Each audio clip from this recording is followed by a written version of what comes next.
we're all alone in life. Like, having a partner doesn't complete you. Yeah. And I think it's important to be, for me, I feel like I'm trying to be healthy. I'm trying to be that partner that I would be searching for, so that I'm not approaching some poor guy like, finally take me, or like, yes, you fit all these boxes.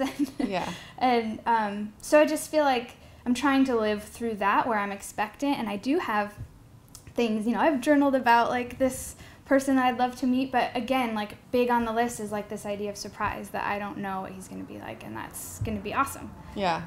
But I think ultimately, like, you have to kind of know who you are, and it's a great time to just not rush into that, but like let that come and be excited about that. Like, I'm being grown and stretched. I go on these Vision Quest walks, and it's springtime in Portland, and it's so beautiful. Wait, what's Vision Quest? Well, I guess it's sort of like a sounds like a superhero video game. No. It's like, that's just a fantasy word for like a walk.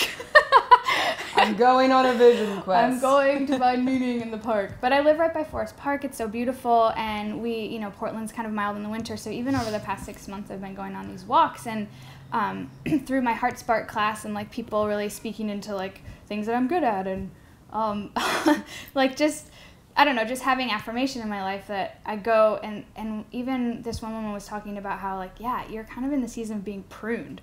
It kind of sucks to be pruned, but now it's springtime. I can see like all of this, like, I don't know, I'm a visual creative person. I feel like God is such a creative God, and I see this beauty in the park in Portland, and I just think like, prune me, God. Like, look at these beautiful flowers, so am I a flower? Please help my flower. Like, I don't know, I love the idea of this time of budding, and I don't know what's going to blossom, and it's not going to be like one season, but I just feel like there's so much hope in that, like, unknown, but that I'm being built up, and well, and I think what's so important about that is that we somehow feel like when we get married, we've somehow spiritually arrived.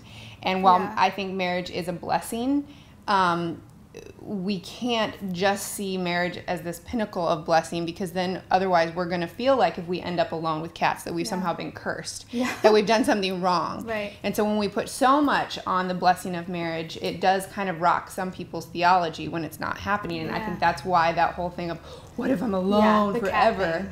It really like disrupts. Yeah, exactly. Like, it's something bad.